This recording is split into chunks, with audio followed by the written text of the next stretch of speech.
আজকে নীল ষষ্ঠী, আর নীল ষষ্ঠীর উপোস করে পুজো দিতে যাচ্ছি। বোনের বাড়ি যাচ্ছি এখন, বোনকে নিয়ে একসাথে দুজন মিলে পুজো দিতে যাব।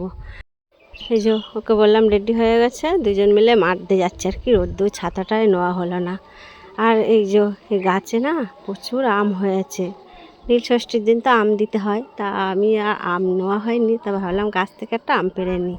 আমগুলো কি সুন্দর সব গাছে হয়েছে, কি ভালো লাগছে। একটা নিলাম এখান থেকে নিয়ে। আর এখানে একটু পুজো দেওয়ার ইচ্ছাও ছিল, তা নীলের দিন এখানে রয়েছি বাপের বাড়ি, তা ভাবলাম এখানেই পুজোটা দিই। আর মন্দিরে কি ভিড়, এখন পুষ্পাঞ্জলি চলছে, আমরা লাইনে দাঁড়িয়ে আছি। এবার জল ঢালবো, জল ঢেলে তারপরে পুষ্পাঞ্জলি। ঠাকুরমশাইটা খুবই ভালো, বেশ সুন্দর করে পুজো দিচ্ছে, চন্দ্রমিত্র দিচ্ছে সবাইকে বেশ গুছিয়ে। আমরা এবার পুজো দিতে ঢুকে পড়লাম। প্রায় 12:30 বেজে গেছে, এরকম বাজে।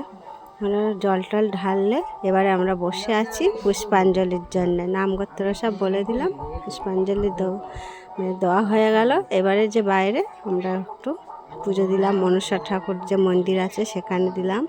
হরিতলা আছে, হরিতলাকে একটু পুজো দিলাম বেশ সুন্দর করে।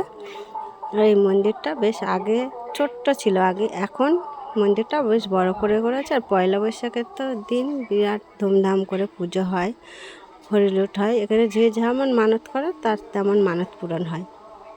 খুব সুন্দর মন্দিরটা, আর আগে ছোট্টবেলা মন্দির ছিল। যাই হোক, আমারও পুজো দেওয়া হয়ে গেছে, এবার অনেকটাই বেলা হয়ে গেছে।